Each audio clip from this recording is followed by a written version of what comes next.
good day of trade for the equity markets. Benchmarks end the session in the green with the Nifty closing with gains of over 100 points. Meanwhile, Sensex surged by over 0.5% to shut above 62,500 levels. IT and PSU bank stocks shine while it was a relatively down low day for the realty stocks. The Society of Indian Automobile Manufacturers released figures for the month of November. Total sales come in at 15.5 lakhs, up nearly 20%. Maruti and Hyundai Motors top passenger vehicle sales at 1.3 lakh and 48,000 units respectively. Disgraced crypto honcho and CEO of the defunct exchange FTX has been arrested at his scheduled appearance in the United States Congress. The Bahamian Attorney General now expects an extradition of the 30-year-old entrepreneur from the United States. And on the show today, we tell you about India's safest cars. Results of the global NCAP crash test are in focus, and things don't look too good for India's largest car maker, Maruti.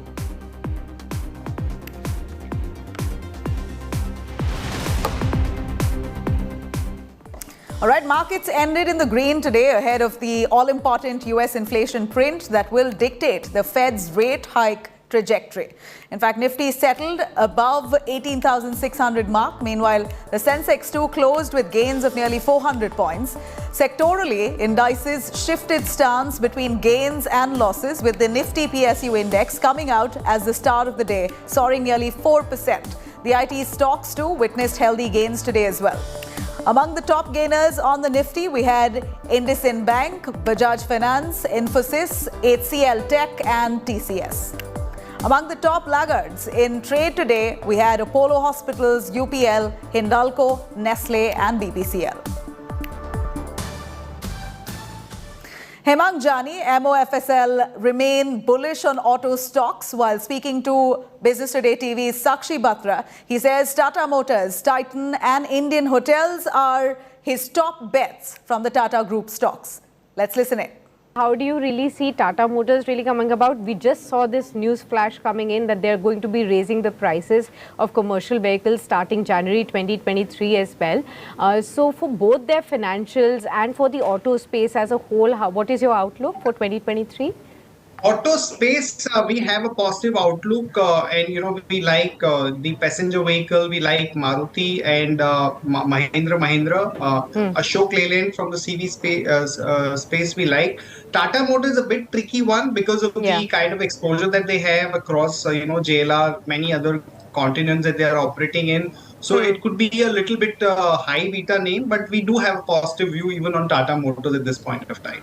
But could this IPO really give that kind of a leg up to the Tata Motors stock going forward from here?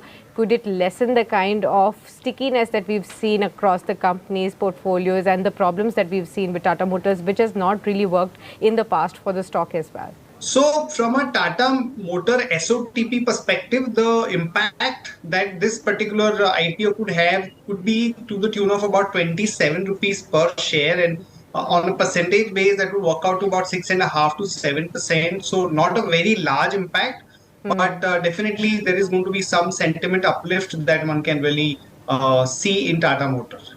A TCS or a Tata Motors, Tata Power, Tata Steel, none of them were there in the list, Your thoughts on the Tata Group stocks, where are you really positive on from here on if investors are really going to be looking at making some of the stocks into their portfolio? Where would you be betting on? So, Sakshi, Tata Group is a very big group, and you have companies, across many sectors. So, for retail investors, if they are looking out for some consistent gains with low volatility, I would say that TCS, Titan, Indian Hotels, are the good names to go with, including Trent, where we see some sort of, sustainable growth over the next 3 to 5 years. And if somebody is looking out for high beta and a little bit of commodity play also, then probably you can look at Tata Motor and Tata Steel also, because these two names, though they are pretty much popular with investors, their overall profitability cycle or the business cycle is slightly more dynamic. So those who have that appetite, I think they can go for those names. Your outlook on the stock markets. We saw the comfortable inflation data number coming about yesterday. Perhaps that has aided the sentiment. We also got positive global cues across the globe yesterday. But do you see this momentum sustaining? Because we've seen continuous volatility throughout the month of December so far. I think our market has remained quite resilient for the past almost about 10 months now. And we think that given the weakness in the crude oil price and certain commodity prices, you will start to see the improvement in the margin for majority of the sectors like cement, auto, FMCG, specialty chemicals. So that is definitely, boding well for overall market as well as those specific sectors. And maybe next 2 weeks as we are entering the December period where people are in holiday mood and FIIs typically remain absent, you may see a bit of a dull phase. But from a medium to long term perspective, I think because of this margin expansion potential that we have, we continue to have a positive bias for both Nifty and Sensex. Are you concerned about the safety of your new car? And what really are you planning to buy?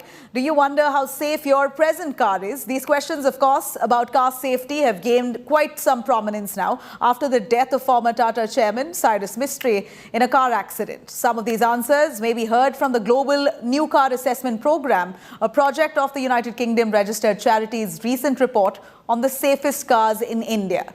Here's a look.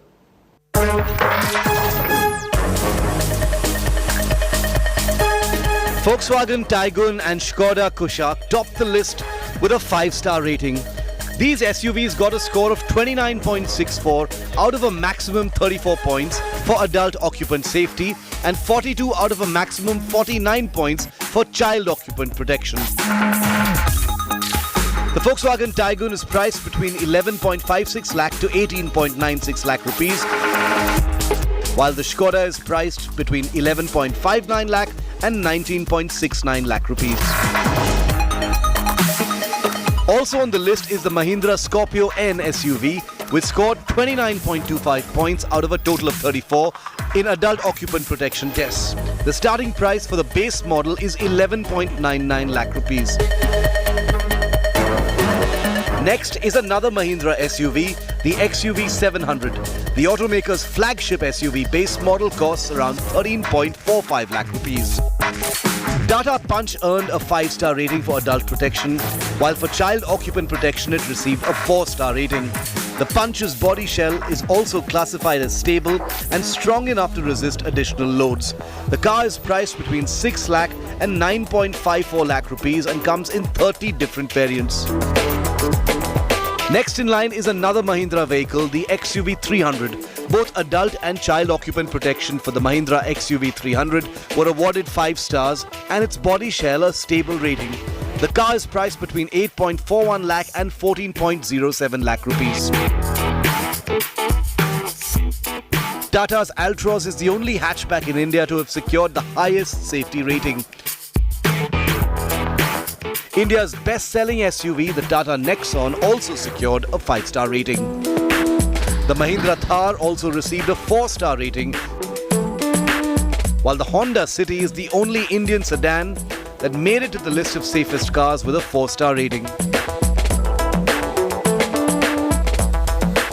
On the other hand, 3 models of Maruti, the Swift, Espresso and Ignis, scored only 1 star each. On the whole, the rise in safety tests and rankings have pushed automakers towards advanced safety protocols and technology in their vehicles. Bureau Report, Business Today Television. Time now to slip into a short breather. Stay tuned to Business Today. Lots lined up on the other side.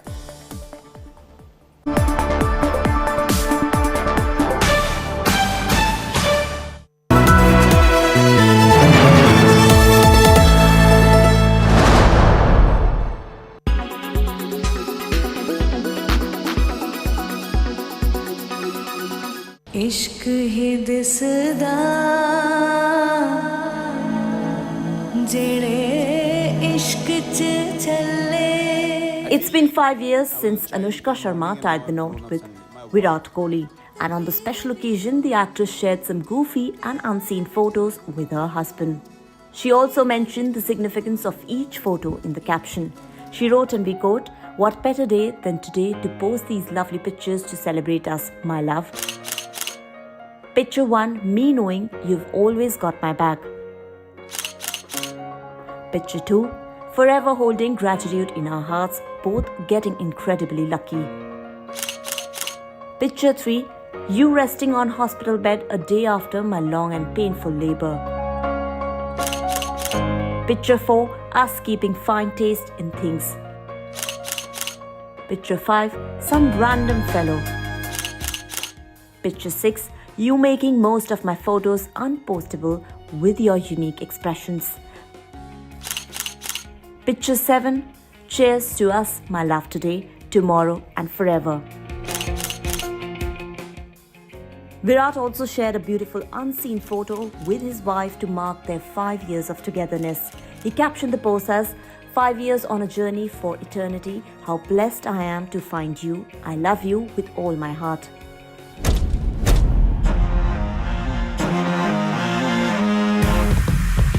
On work front, Anushka will be making a full-fledged comeback to the movies with Chhatta Express, in which she will be seen playing the role of former cricketer Jhulan Goswami. The actress was also recently seen making a special cameo in Anvita Dutt's directorial Kala.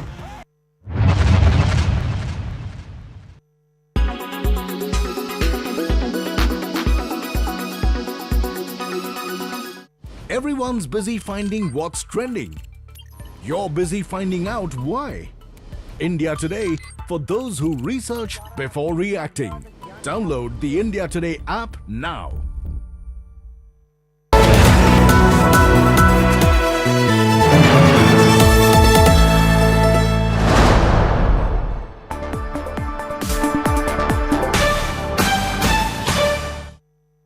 Welcome back. Now, the holiday rush has crippled the Delhi airport, with irate passengers complaining on social media about missed flights and serpentine queues across boarding lines. Pictures were posted on Twitter showing overcrowding at Delhi International Airport, with passengers quite grumbling about long waits for security checks there and mismanagement by the airport staff. Now, in order to tackle the congestion here, Aviation Minister Jyotiraditya Scindia has announced a number of measures. My colleague Akshay Dongre from India Today filed this report earlier on. Let's take a look.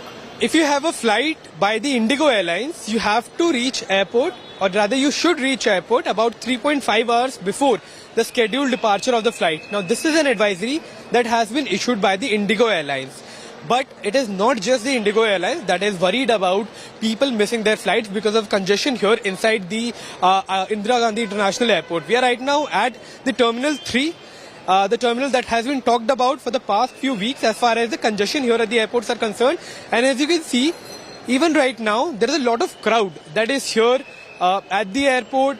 People have been missing their flights. Inside the airport, there had been serpentine queues outside the security check, and people are facing a lot of inconvenience now because of this congestion that is happening at the Indira Gandhi International Airport. Now, yesterday, Jyotiraditya Scindia, the aviation minister, reached here, did some security checks, did some checks here, surprise checks, and certain measures have been announced as far as decongestion is concerned. Now, why is congestion happening? The primary reason is because of the festive season, a lot of people are taking flights to their locations. As far as the footfall at the airport is concerned, the aviation minister yesterday said that the pre-COVID footfall here was somewhere around 4,07,000 people who used to come take flights from this airport, but that has now increased to over 4,25,000, which means that the numbers have in fact risen to that there was before COVID arrived, which means that the numbers have increased significantly. However, whether the arrangements inside the airport have been increased in the same number, or rather same arrangements have been done as far as the security checks or the other checks in the inside the airport are concerned, that remains a question, and perhaps that is the reason why people are facing inconvenience, why there is congestion happening inside the airport. These are helping people go to those entry gates where congestion is less, where there are lesser people. Other measures include opening up of 2 more gates as far as the airport is concerned. So at the IGI, at Terminal 3, there are 16 gates. 2 have been reserved for differently able people and the crew members. But now all the 16 gates have been made for the passengers. That is one step that has been taken after yesterday. X-ray machines are being increased from 12 at present to 20. This will be done in upcoming few days.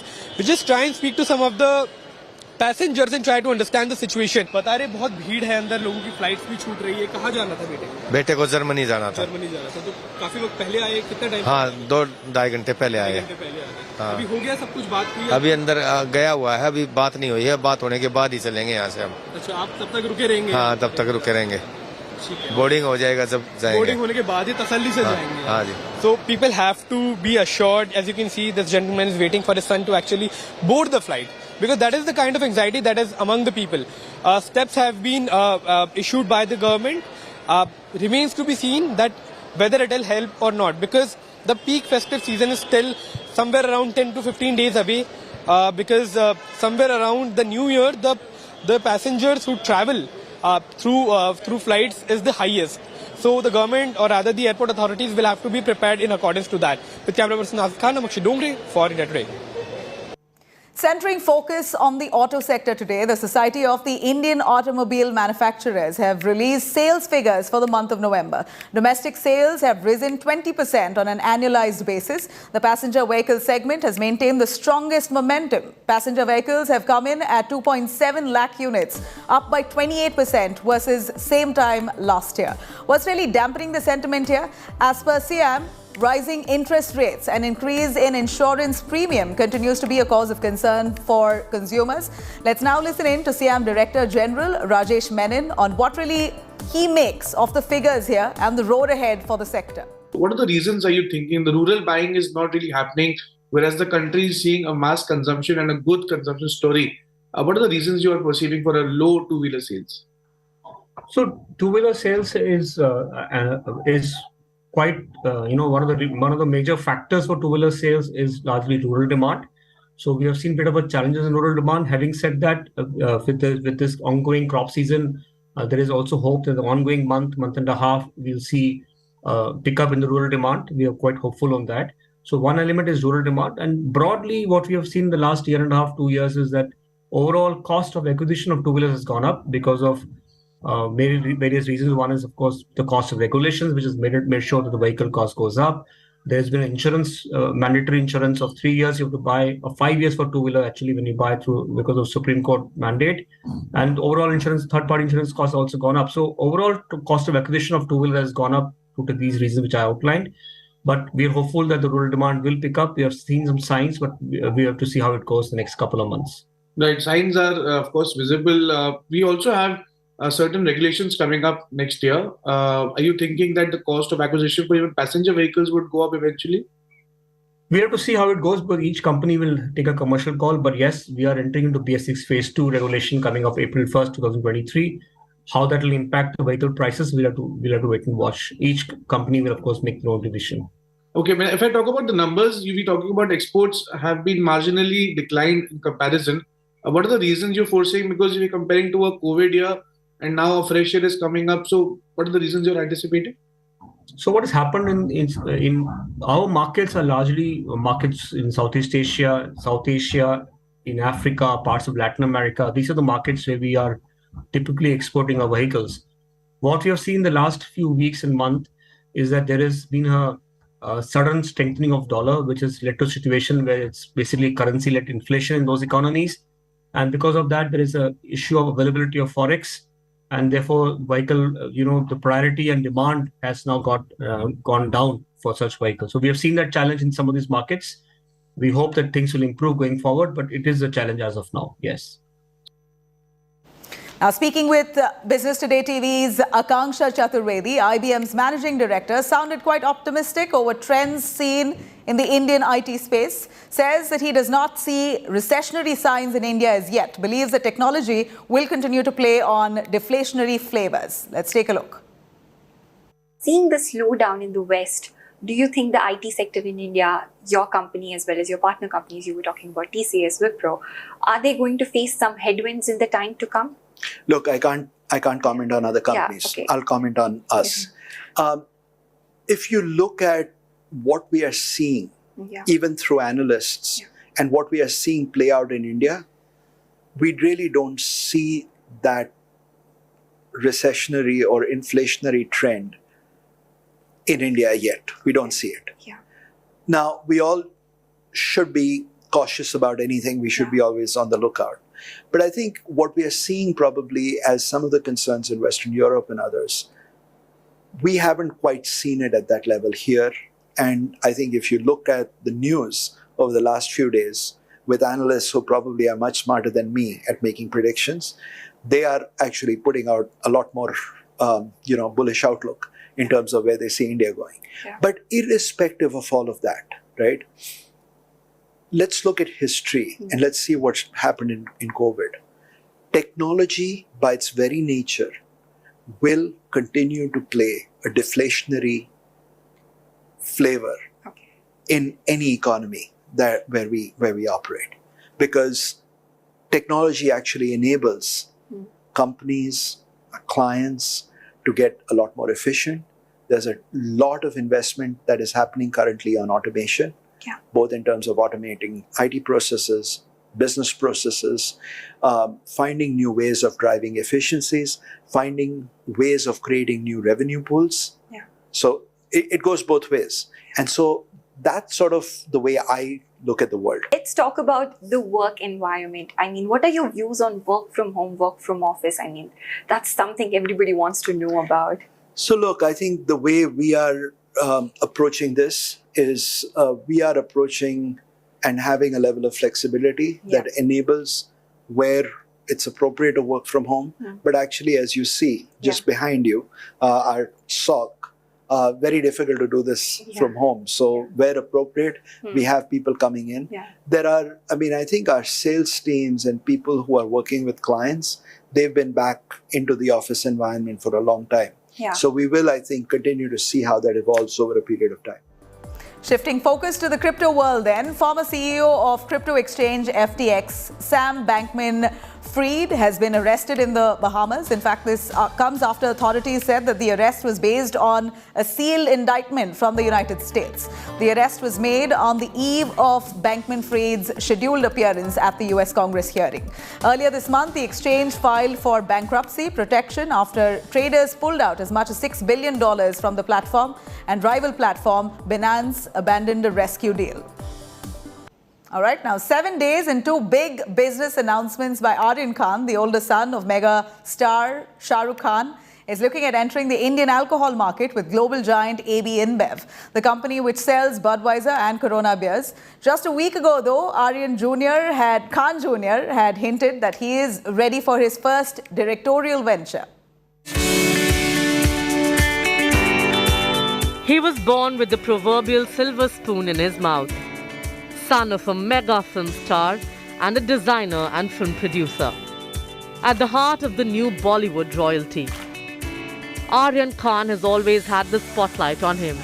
Educated in London and Los Angeles, he was a star even before his debut. He took a few knocks in between, but now Khan Jr. is all set to break out of his cocoon. Just a week after he announced his directorial debut under his father's Red Chillies banner, Aryan Khan has unveiled his new business venture with European partners Letty Blogeva and Bunty Singh. The three have started a company called Slab Ventures, registered in Netherlands, which will sell ultra-premium products from alcohol to apparel. To begin with, the company is launching a vodka brand, Diavol, which means devil in Slavic languages. It will later venture into whiskey and rum as well. Another vertical of the company will introduce premium apparel brands into the Indian market. According to reports, the company, while targeting the more affluent customers in India, will venture into non-alcoholic beverages and accessories in the future. Aryan Khan has tied up with one of the biggest alcohol brands in the world, AB InBev, to distribute his vodka in India and other countries. According to reports, the vodka, priced between 4,000 and 6,500 rupees a bottle, will be first rolled out in Maharashtra, Goa and Karnataka before being made available in North and East India. Aryan Khan had shocked Bollywood when he refused a golden chance for an acting debut in a film directed by Karan Johar. But two big announcements in a week have shown the 25-year-old may be finally ready to step out of his father's shadow. Bureau Report, Business Today TV. All right, that's it for me, Nabila Jamal. Thank you for watching Business Today.